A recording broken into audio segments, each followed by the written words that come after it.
Hello বন্ধুরা, সকলকে শুভ জন্মাষ্টমী। তা প্রথমে তো কাজ হলো, গোপালকে সকালবেলায় তুলে দিয়েছি।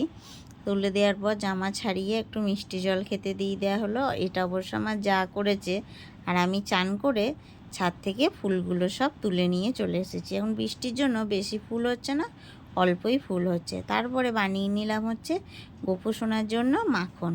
মাখন বানানোর জন্য ঘি আর বরফ দিয়ে আমি মাখনটা বানিয়ে নিয়েছি। এবার বানাবো হচ্ছে তালফুলুরি, লুচি আর মালপোয়া।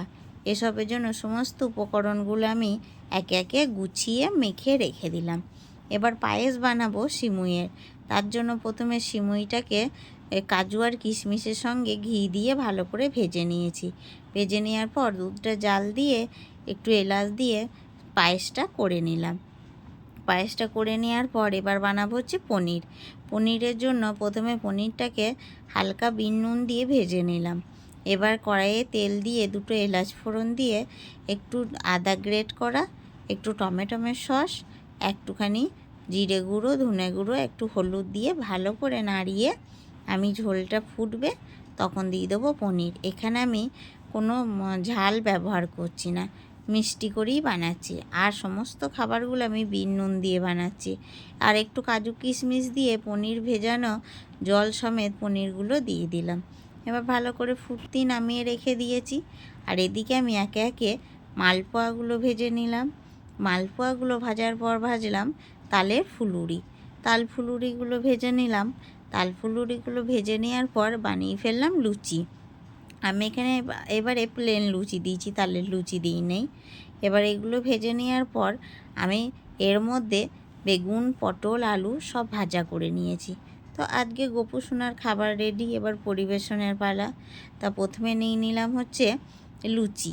লুচি নেওয়ার পর নিয়ে নেবো হচ্ছে তালের ফুলুরি। তাল ফুলুরি নিয়ে নেওয়ার পর নিয়ে নেবো হচ্ছে মালপোয়া।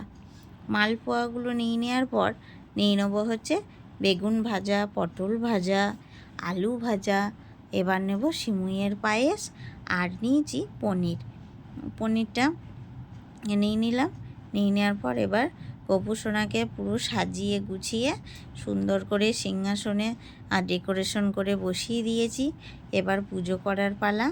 এবার পুজোটা করে নিচ্ছি।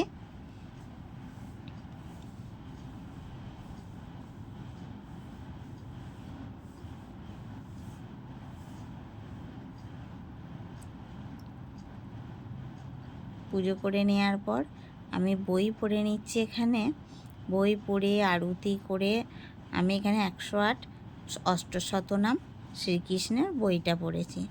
তারপরে আমি আরতি করে নিয়েছি। এবার প্রসাদ খেয়ে আজকের ভিডিওটা শেষ করছি। ভালো লাগলে আমার চ্যানেলটি সাবস্ক্রাইব